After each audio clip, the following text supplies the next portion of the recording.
تو جدن بائی صاف دیکھ سکتی تھی کہ میری بیٹی کا مستقبل کیا ہوگا اگر اس کی شادی دلیپ کمار کے ساتھ ہو جاتی ہے۔ جدن بائی نے فوراً ہاں کر دی اور اس نے کہا کہ میں اس رشتے کے لیے تیار ہوں، مجھے کوئی اس پہ اعتراض نہیں ہے۔ دلیپ کمار اور نرگس ایک دوسرے کے قریب آنے لگے کہ آصف صاحب، جن کو فلم انڈسٹری میں آصف دھانسو کے نام سے بھی پکارا جاتا تھا، انہوں نے جان بوجھ کر شوٹنگز کے دوران نرگس کو اور دلیپ صاحب کو علیحدہ بٹھانا شروع کر دیا، ان کو ایسے مواقع فراہم کرنے شروع کر دیے کہ وہ ایک دوسرے کی کمپنی کو انجوائے کریں، ساتھ بیٹھیں، گفت و شنید کریں، ایک دوسرے کو سمجھیں۔ کہ آصف صاحب کی یہ سر توڑ کوشش تھی کہ دلیپ صاحب کی شادی نرگس سے ہو جائے اور یہ بڑا ہی کامیاب فلمی جوڑا ثابت ہو سکتے ہیں۔ اب کہتے ہیں چاند چڑھتا ہے تو دنیا دیکھتی ہے، یہ خبر بھی آہستہ آہستہ پھیلنا شروع ہو گئی، اور جب یہ خبر دشمنوں تک پہنچی تو ان کے سینوں پر سانپ لوٹ گئے، انہوں نے اپنی چالیں چلنا شروع کر دیں، اور راج کپور نے جدن بائی کو اور نرگس کو سبز باغ دکھانا شروع کر دیے، نرگس پر ڈورے ڈالنے شروع کر دیے۔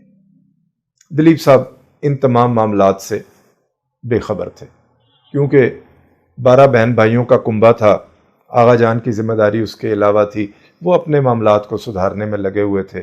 ادھر راج کپور اور باقی جو مخالف لابی تھی، جو مخالف قوتیں تھیں، وہ اپنا کام کرنے میں لگی ہوئی تھیں۔ انہوں نے سب سے پہلے جدن بائی کو قابو کیا۔ اس میں کوئی شک نہیں کہ دولت کے حوالے سے راج کپور صاحب دلیپ صاحب سے کہیں زیادہ آگے تھے۔ راج کپور، یا آپ یوں کہہ لیں کہ کپور فیملی جو تھی وہ بہت دولت مند تھی، اس کے مقابلے میں دلیپ صاحب کی حیثیت اتنی زیادہ نہیں تھی اس وقت، لیکن ایک تابناک مستقبل تھا جو دلیپ صاحب کا منتظر تھا۔ وقت گزرتا گیا، پلوں کے نیچے سے بہت سارا پانی بہہ گیا، اور ایک وقت ایسا آیا کہ نرگس نے خود دلیپ کمار صاحب سے شادی کرنے سے انکار کر دیا۔ یہ فاصلے کیسے بڑھے، یہ خلیج کیوں کر بیچ میں حائل ہو گئی، اس بارے میں دلیپ صاحب کو کچھ خبر نہیں تھی۔ صرف بعد میں یہ خبر سامنے آئی، یہ چیزیں سامنے آئیں، یہ پتہ چلا کہ جناب یہ سارا کیا کرایا جو تھا یہ راج کپور صاحب کا تھا۔ راج کپور صاحب نے نرگس کو کسی طریقے سے قابو کیا، اور وہ دلیپ صاحب سے دور ہوتی گئیں اور راج کپور کے نزدیک ہوتی گئیں، اور جدن بائی کا بھی اس میں اتنا ہی کردار تھا جتنا کہ راج کپور کا تھا۔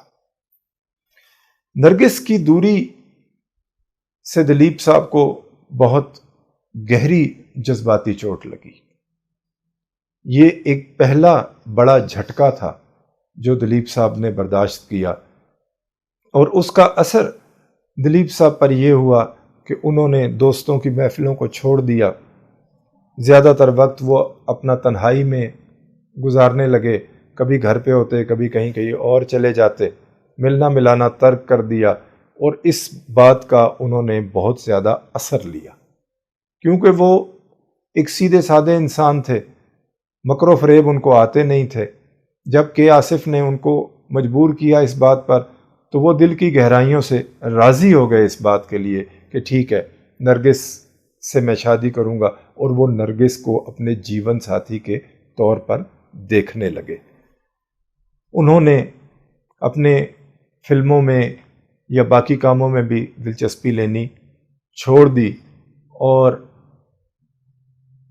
ایک وقت ایسا آیا کہ دلیپ صاحب جو ہیں وہ لوگوں سے کترانے لگے، اور اس سچویشن کو، اس ساری صورتحال کو ہماری ہندکو زبان میں ایک مائیا ہے، وہ میں آپ کے سامنے گنگنا کر آپ کو بتاتا ہوں، جس سے آپ کو صورتحال کو سمجھنے میں بڑی مدد ملے گی۔